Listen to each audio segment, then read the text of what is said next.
ఇంట్లో కూర్చుని ఇంగ్లీష్ నేర్చుకోవాలనుకుంటున్నారా? అయితే వెంటనే మా స్పోకెన్ ఇంగ్లీష్ క్లాసెస్కి కాల్ చేయండి. నమస్తే రమగారు. నమస్తే జయ. రమగారు, సాధారణంగా మాట్లాడుకునేటప్పుడు బీరకాయ పీచు చుట్టరికాలు, అయితే ఎక్కడో దూరపు చుట్టరికాలు, ఇట్లాంటి మాటలు వింటూ ఉంటాం కదా. అసలు బీరకాయ పీచు చుట్టరికాలు ఏంటండి? అసలు ఆ మాట ఎందుకు వచ్చింది? దీని వెనకాల ఏమన్నా కథా కమామిషి ఏమైనా ఉన్నాయా? కథలు ఏముంటాయి? బీరకాయ పీచు అంటే మన అమ్మమ్మ చెల్లెలు, అమ్మమ్మ చెల్లెలు కూతురు కొడుకు, వాళ్ళంతా మనకి పిన్నులు మామయ్యలు అవుతారు కదా.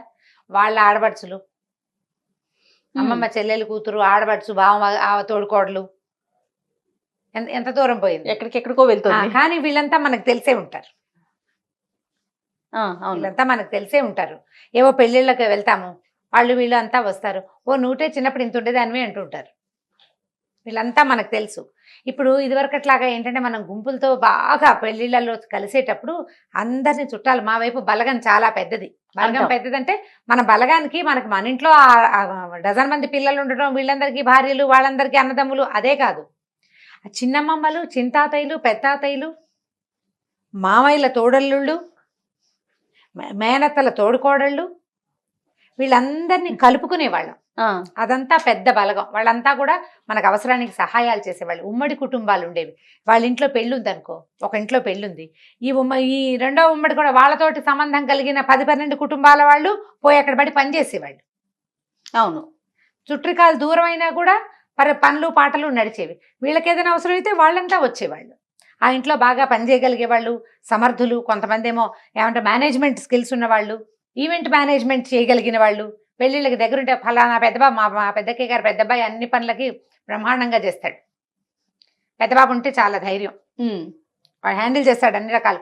వంట వాళ్ళని హ్యాండిల్ చేసేస్తాడు, పెళ్లి మండపాన్ని హ్యాండిల్ చేసేస్తాడు, ఏదైనా తగాదా వస్తే దాన్ని హ్యాండిల్ చేస్తాడు. ఫ్యామిలీకి ఒకరు ఉంటారు కదండి అట్లా ఉంటారు కదా. అట్లా హ్యాండిల్ చేయగలిగే చుట్టాలని పట్టుకుంటాం. వాళ్ళు మనకు దూరమైనా సరే వాళ్ళతో క్లోజ్ రిలేషన్ మెయింటైన్ అవుతుంది. మా ఊరు పల్లెటూరు కదా. పల్లెటూరు అంటే కొంతమంది కజిన్స్ కలిసి ఉండేవాళ్ళం. మా అమ్మ నాన్నకి సొంత వాళ్ళు లేరు, కానీ ముత్తాత గారి కజిన్స్ మేమంతా ఒకే కుదుట్లో వాళ్ళం, ఒక చోటే ఉండేవాళ్ళం. మా పెద్దమ్మ ఒక ఆవిడ, మా పెద్దమ్మ, 2 పెద్దమ్మలు అన్నదమ్ములకే ఇచ్చారు. వాళ్ళ తమ్ముడు, వాళ్ళకు కూడా సవితమ్ముడట, ఆయన ఓన్ బ్రదర్ కాదు, బాబురావు మావయ్య, చిట్టుకుడూరికే మావయ్య ఆయన. మాకు కనీసం 4-5 తరాల వారుంది వాళ్ళతోటి.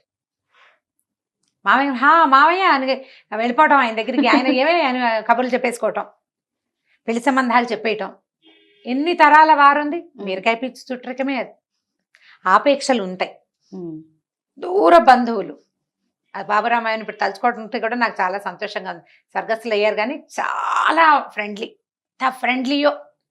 పెళ్లిలో ఆయన ఉంటే సందడి, చాలా బాగా మాట్లాడేవారు, అందరినీ పలకరించేవాళ్ళు. అలా మన కుటుంబాల్లో కూడా ఉండే ఇంత దూరపు చుట్టరికాన్ని బీరకాయ పీచు చుట్టరికాలు అంటారు.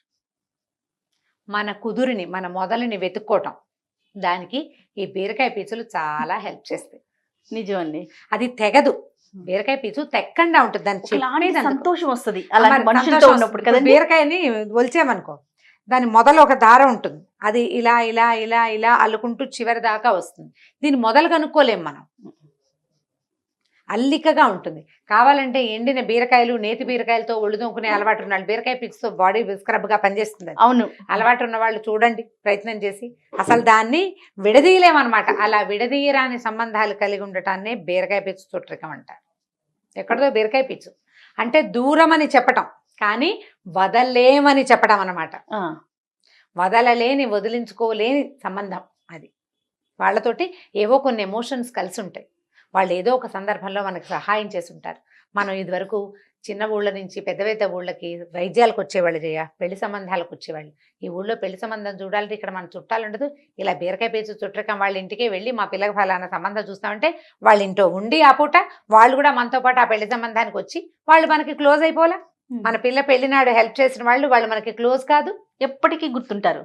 ఒక అనారోగ్యానికి ఇక్కడ ఏదో అప్పట్లో ఉస్మానియా హాస్పిటల్లోనూ అక్కడ నిమ్స్లోనూ చూపించుకోవడానికి తిరిగేవాళ్ళు. ఈ ఊళ్ళో దూరపు చుట్టాలున్నా సరే వాళ్ళ ఇంట్లో ఉండి, హాస్పిటల్లో ఒక మనిషి ఉంటే ఇక్కడ వీళ్ళింటో పొద్దున్నే స్నానం చేసి బాకులు, అప్పుడు ఇంతంత అవసరాలు ఏమున్నాయి, అంత అన్నం పెట్టించుకున్న పేషెంట్ కోసం పోయేవాళ్ళు ఉస్మానియాకి బస్సుల్లోనే. అప్పుడు ఇంత కార్లా, ఇంత ట్రాన్స్పోర్టేషన్ దాకెందుకు రమ్మగారు. మొన్నటి వరకు కూడా మనం ఇరు రాష్ట్రాలు విడిపోక ముందు ఈ పాస్పోర్ట్లు కానీ వచ్చినా మనలాంటి ఇక్కడ ఉండే వాళ్ళ ఇళ్లలో ఉండేవాళ్ళే కదా. ప్రతి పనికి మనం ఈ బీరకాయ పీచు చుట్టరికాల్ని ఇది వరకు వాడుకునేవాళ్ళు. అవును. ఇప్పుడు ఏమయ్యామంటే మనం ఫస్ట్ కజిన్స్ ని కూడా మర్చిపోయే దుస్థితిలోకి వచ్చాం మనం. ఎస్, దాన్ని కాపాడుకోవాలి కదా. 100%. మీకు మాకు చుట్టరికం ఏమిటంటే చుట్టరికం ఉండక్కర్లా, మనమంతా ఒక ఊరి వాళ్ళం, ఒక కుదుట్లో వాళ్ళం. మనం ఒక కుదుట్లో వాళ్ళం అని చెప్పుకుంటాం కదా ఆ మాట.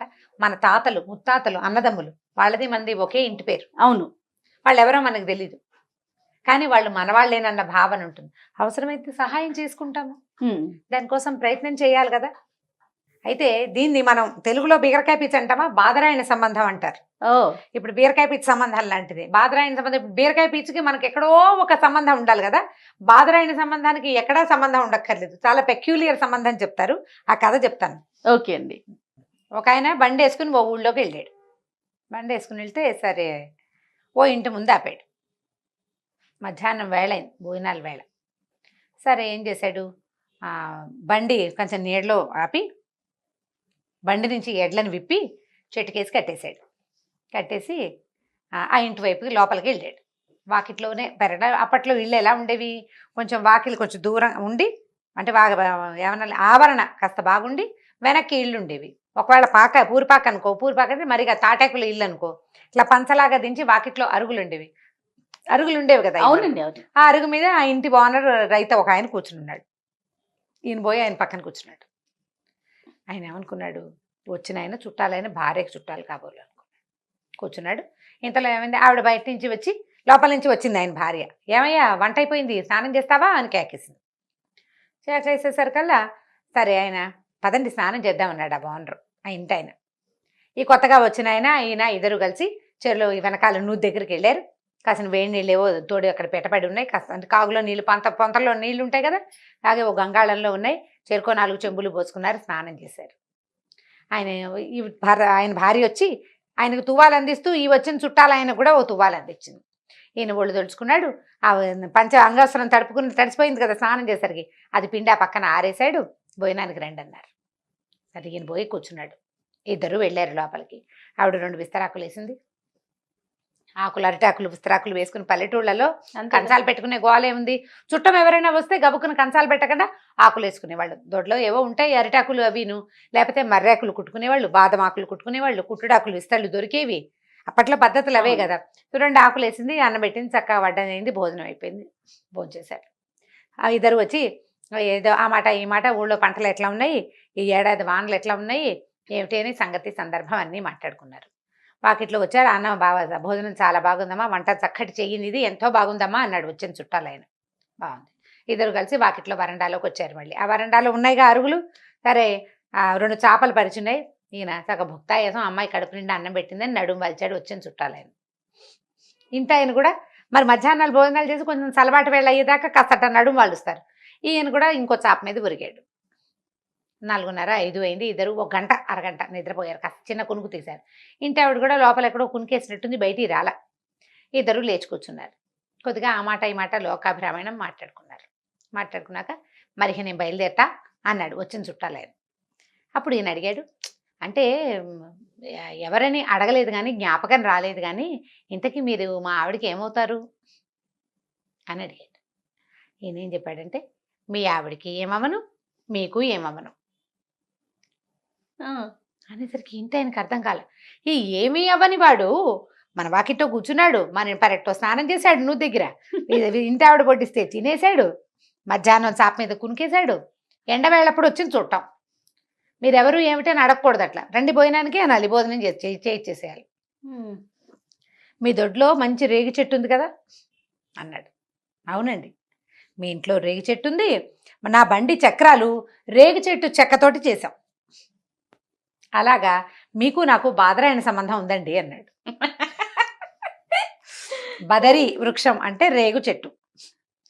రేగు చెట్టు చెక్కతోటి బండి చక్రాలకి మధ్యలో ఇరుసులు వేస్తారు. మీకు నాకు బాదరాయణ సంబంధం ఉంది. మధ్యాహ్నం భోజనాల వేళకు వచ్చాను, చక్కగా అన్నం పెట్టారు, అన్నదాత సుఖీభవ, వెళ్లే దారిలో ఎప్పుడైనా అవకాశం ఉంటే సావకాశంగా మళ్ళీ కలుసుకుందాం, వెళ్ళొస్తానన్నాడు.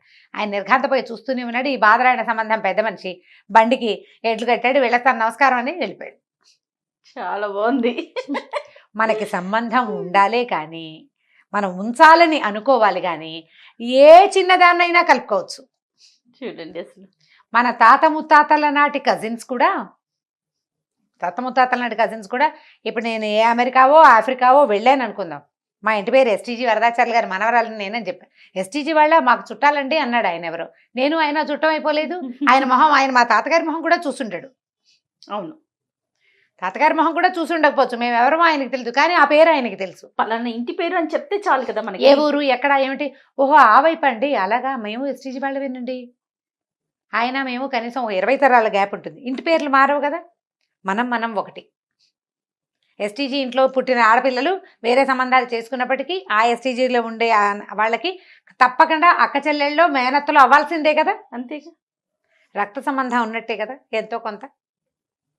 దాన్నే బీరకాయ పీచు చుట్టరికం అంటారు. బాగుంది.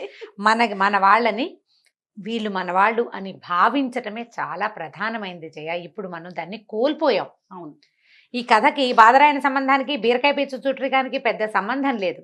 నువ్వు వదిలిపెట్టేదలుచుకుంటే పక్కనున్న దాన్ని కూడా కట్ చేసి పారేస్తావు. వాడెవడో నేనెవడో అంటావు. నువ్వు పట్టుకోదలిస్తే సంబంధికుల్ని వదిలేస్తున్నారు. నువ్వు పట్టుకోదలిస్తే, నువ్వు పట్టుకోవాలనుకుంటే ఇట్లా మీ ఇంట్లో రేగు చెట్టు ఉంది, మా బండికి ఉన్న కర్రలు రేగు చెక్కవే, కాబట్టి నీకు నాకు బాదరాయణ సంబంధం ఉందని సంబంధాన్ని కలుపుకోవచ్చు. మనుషుల్ని కలుపుకుని పోవాలి. మన తత్వాన్ని బట్టి, మన మనసును బట్టి ఆధారపడి ఉంటుంది. కలుపుకుపోవాలి. అప్పుడే మనిషి సంఘజీవిగా ఉంటాడు. ఇతరులు మనకి సహాయం చేస్తారు, మనం ఒకరికి సహాయపడగలుగుతాం. మనకి మనుషులు ఉంటారు, మనం ఎప్పుడూ ఒంటరి వాళ్ళం కాము.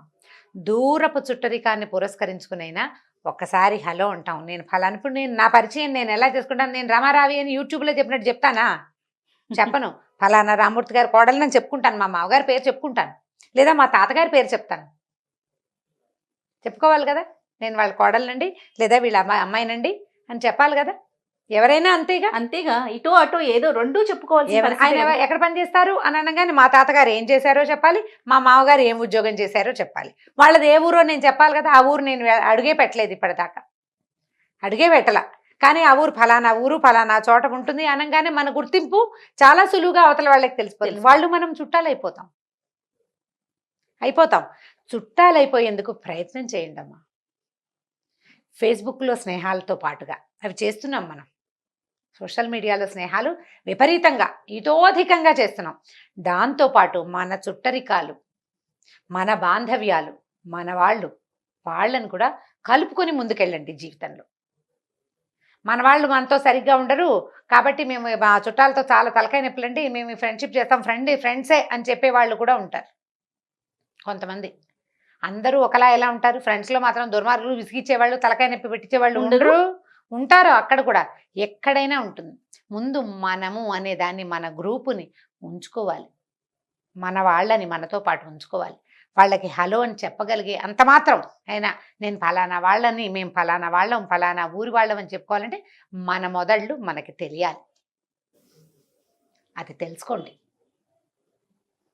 అప్పుడు ఎంత బీరకాయ పీచు చుట్టరికమైనా వాళ్ళతో మనకి కొంత ర్యాపో ఏర్పడుతుంది, ఎంతో కొంత.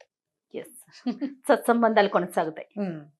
రైట్ రామ్ గారు, నమస్తే. నమస్తే జయ.